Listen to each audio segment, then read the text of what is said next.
రాష్ట్రంలో మరొకసారి జగన్మోహన్ రెడ్డి పరిపాలన వచ్చే అవకాశం ఉందా లేదా? మనతో మాట్లాడడానికి ఏలూరు ప్రజల అభిప్రాయం తెలుసుకునే ప్రయత్నం చేద్దాం. నమస్తే. నమస్తే. ఏం చేస్తుంటావు అన్న? నేను బయట వర్క్ చేస్తూ ఉంటాను. ఎట్లా జగన్మోహన్ రెడ్డి పరిపాలన అంటే ఏమంటారు? జగన్మోహన్ రెడ్డి పరిపాలన నెంబర్ 1 ఉందన్న.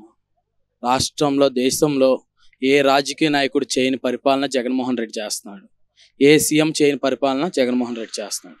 అంటే గత ప్రభుత్వంతో పోలిస్తే ఈ ప్రభుత్వం మేలుగా ఉందని మీరు ఎలా చెప్పగలుగుతారు? ప్రజల వద్దకే పాలన వచ్చేసిందన్న. ఇది వరకు మా ఊర్లో చూసుకుంటే అన్న, మా ఊర్లో కదా ఏ ఊర్లో చూసుకున్నా అలాగే ఉంటుంది అన్న.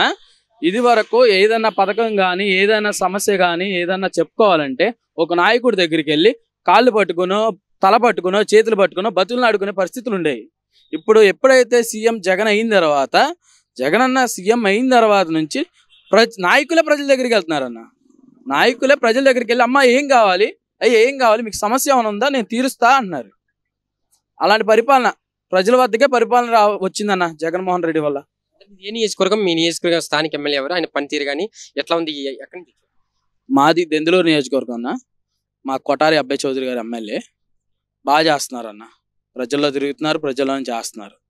నెంబర్ 1గా ఉంది. మళ్ళీ ఆయనే వస్తారన్న. అంటే దెందులూరు అంటే చింతమనేని ప్రభాకర్ గుర్తొస్తారు. మరి చింతమనేని ప్రభాకర్ గారికి అబ్బాయి చౌదరి గారికి వ్యత్యాసం ఏంటి? చింతమనేని ప్రభాకర్ గారికి అబ్బాయి చౌదరి గారికి వ్యత్యాసం అంటే అన్న, ఆయన బూతుల ప్రభుత్వం, ఇది పరిపాలన ప్రభుత్వం.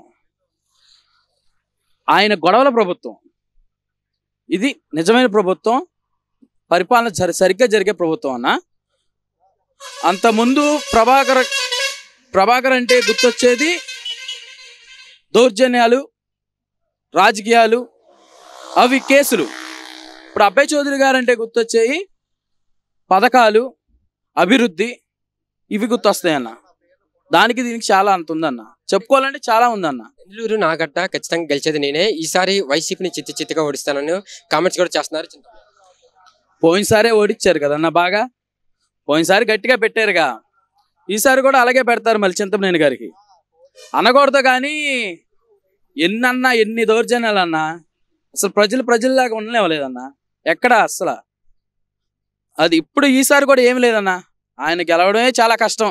అసలు ఇప్పుడు టికెటే చాలా కష్టంగా ఉంది. ఈసారి కూడా అసలు ఇంపాసిబుల్ అన్న. టీడీపీ జనసేన కలయిక గురించి ఒక యువకుడిగా ఏలూరు వాసిగా టీడీపీ జనసేన లేదులే అన్న. ఇక్కడ ఏదో కొంత గొప్ప ఉన్నా కానీ అది కూడా వైసీపీగా పడతాయి ఓట్లు. టీడీపీ అన్న, జనసేన టీడీపీలో కలిసింది. మొన్నటిదాకా చింతమనేని ప్రభాకర్ గారు జనసేనని ఎన్ని తిట్లు తిట్టారు, పవన్ కళ్యాణ్ ఎన్ని తిట్లు తిట్టారు. ఇక్కడ మా పక్కనే క్రాంతిలో పెట్టారు పవన్ కళ్యాణ్ గారు. ఆయన మీద గొడవ కూడా పంపించారు ప్రభాకర్ గారు. అలాంటి వాళ్ళు ఇప్పుడు నా దోస్తు, నా ఫ్రెండ్, జనసేన పవన్ కళ్యాణ్ నేను ఒకటే అని చెప్పి మళ్ళీ ఆయన పట్టుకుంటున్నారు. జనాలు ఎలా నమ్ముతారన్నా, ప్రజలను ఎలా నమ్ముతారన్నా? అబ్బాయి చౌదరి గురించి ఒక మాటలు ఏంటి? చదువుకున్నవాడు రాజకీయం చేస్తే ఎలా ఉంటుందో అలా ఉందన్న. అప్పుడు ఆయన లండన్లో చదువుకుని వచ్చి రాజకీయం చేస్తున్నాడు, పద్ధతిగా మాట్లాడుతున్నాడు, పనులు చేస్తున్నాడు. మాటలు తక్కువ, పని ఎక్కువ అన్న.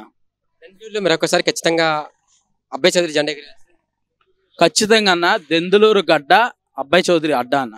సమస్య లేని ఇల్లు ఉండదు, పరిష్కారం లేని సమస్య ఉండదు. బంధాలు గొప్పవి, బాధలు చిన్నవి. మీ సమస్యని మేము పరిష్కరిస్తాం. రండి, మాట్లాడుకుందాం.